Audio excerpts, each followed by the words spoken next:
Hello friends, welcome to ManoCooks. இன்னைக்கு நம்ம விநாயகர் சதுர்த்திக்கு இல்லனா சத்யநாராயண் பூஜைக்கு பண்ற ஒரு புது விதமான பிரசாதம் பண்றது எப்படின்னு பார்க்கலாம். இந்த ரெசிபிக்கு தேவையான பொருள் லிஸ்ட் டிஸ்கிரிப்ஷன் பாக்ஸ்ல கிடைச்சிரும். இந்த ரெசிபி செய்யறதுக்கு நெய், சர்க்கரை, ரவை எல்லாம் ஒரே அளவு எடுத்துக்கோங்க. பால் மட்டும் 2 பங்கு தேவைப்படும். வாங்க நம்ம இந்த ஷீரா ரெசிபி பனானா வச்சு செய்ய ஆரம்பிக்கலாம். ஸோ இதுக்கு ஒரு சின்ன பாத்திரம் எடுத்திருக்கேன் பால் காய வைக்கிறதுக்கு. கொஞ்சமாக அதில் தண்ணி ஊற்றிட்டு நமக்கு தேவையான அளவுக்கு உள்ள பால் அதில் ஊற்றிட்டு ஒரு அடுப்பில் இது சூடாகட்டும் மீடியம் லோ ஃப்ளேமில்.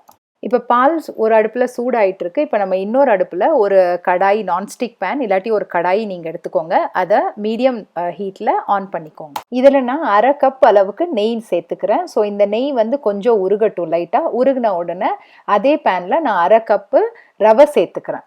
இப்போ நம்ம ரவையை கொஞ்ச நேரம் நல்லா வறுக்க போகிறோம். உங்களுக்கு நெய் ரொம்ப சூடான மாதிரி தெரிஞ்சதுன்னா கொஞ்சம் ஃப்ளேமை கம்மியாக வச்சுக்கோங்க. அண்ட் எப்போவுமே ஒரு புது ரெசிபி செய்யும்போது இன்க்ரீடியன்ட்ஸ் லிஸ்ட்டில் என்ன மெஷர்மெண்ட் கொடுத்துருக்கோ அதுபடியே செய்யுங்க. பொறுமையாக நல்லா ரவையை நெய்யில் நல்லா வறுத்துக்கிட்டே இருங்க. ஸோ ரவை வந்து கருகவும் கூடாது, அதே சமயம் ரொம்ப ப்ரௌன் கலராகவும் மாறக்கூடாது. ஒரு 2-3 நிமிஷத்துக்கு அப்புறம் இப்படி வறுத்ததுக்கப்புறம் ஒரு வாழைப்பழத்தை நான் வந்து இந்த மாதிரி பீசஸாக கட் பண்ணி வச்சுருக்கேன். அதை நீங்கள் சேர்த்துக்கோங்க. சேர்த்துக்கிட்டு அதையும் இந்த ரவையோடு சேர்த்து வறுத்துக்கிட்டே இருங்க.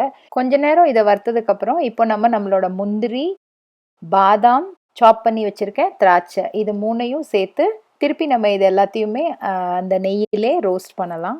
இந்த ரெசிபி நீங்கள் இங்கிலீஷில் பார்க்கணுன்னா நம்ம சேனலில் செக் பண்ணிக்கோங்க. அது மட்டும் இல்லை ஃப்ரெண்ட்ஸ், நம்ம சேனலில் இன்னும் நல்ல ரெசிபீஸ் எல்லாம் நிறையா இருக்குது. உங்களுக்கு டைம் கிடைக்கும் போது நீங்கள் அந்த ரெசிபீஸையும் செக் பண்ணி பாருங்கள். இப்போ நம்மளோட ரவை நல்லா வறுபட்டுருச்சு. அதோட நம்ம போட்ட ட்ரை ஃப்ரூட்ஸ் அப்புறம் பனானா எல்லாமே நல்லா வறுபட்டுருச்சு. இப்போ நல்லா கமகமன்னு ஒரு வாசனை வரும். நம்ம ரவை வந்து நல்லா வறுபட்டுருச்சுன்னு அர்த்தம். அதே நேரத்தில் நம்ம பால் இன்னொரு அடுப்பில் நம்ம சூடு பண்ணுறக்கு வச்சுருந்தோம். அது கொதிக்கிற அளவுக்கு சூடாக இருக்கணும். அந்த சூடான பாலை இப்போ நம்ம வறுத்துட்ருக்க ரவை மேலே ஊற்றிடலாம். ஸோ இந்த பால் வந்து எப்போவுமே பச்சையாக இருக்கக்கூடாது, இல்லாட்டி மிதமான சூட்லேயும் இருக்கக்கூடாது, நல்ல சூடாக இருக்கணும். ஏன்னா மிதமான சூடில் இருந்ததுன்னா இது அப்படியே கட்டி பிடிச்சிரும். நல்லா கொதிக்கிற சூடில் இருந்ததுனா தான் இது வெந்து வரும்போது நல்லா அப்படியே மலர்ந்து வரும். இந்த நேரத்தில் உங்களோட அடுப்பு வந்து மீடியம் ஃப்ளேமில் வச்சுக்கோங்க. இப்போ நல்லா எல்லாத்தையுமே ஒரு மிக்ஸ் பண்ணி விட்ருங்க. நல்லா கலந்து விட்டிங்கன்னா கட்டி பிடிக்காமல் அது வெந்துக்கிட்டே வரும். கொஞ்ச நேரத்தில் இந்த ரவை எல்லா தண்ணியுமே எஞ்சிரும்.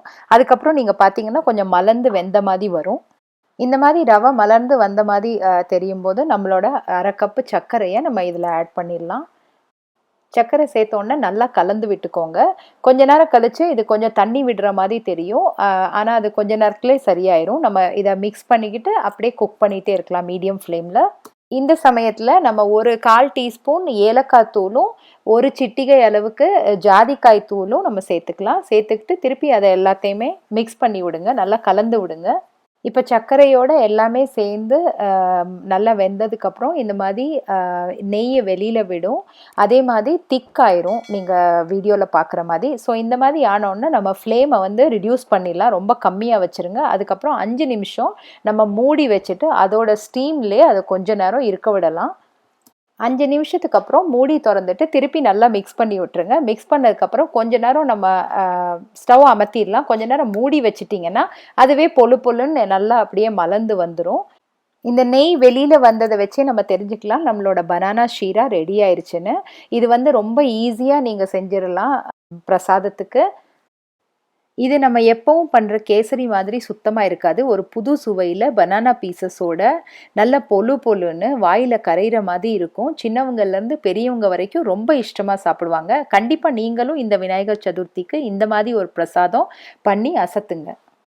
உங்களுக்கு இந்த வீடியோ பிடிச்சிருந்துச்சுன்னா மறக்காமல் லைக் பண்ணுங்கள். நெக்ஸ்ட் என்ன ரெசிபி வேணும்னு கமெண்ட்டில் சொல்லுங்கள். எல்லோருக்கும் நன்றி. இன்னொரு அசத்தலான வீடியோவோட உங்களை சந்திக்கிறேன்.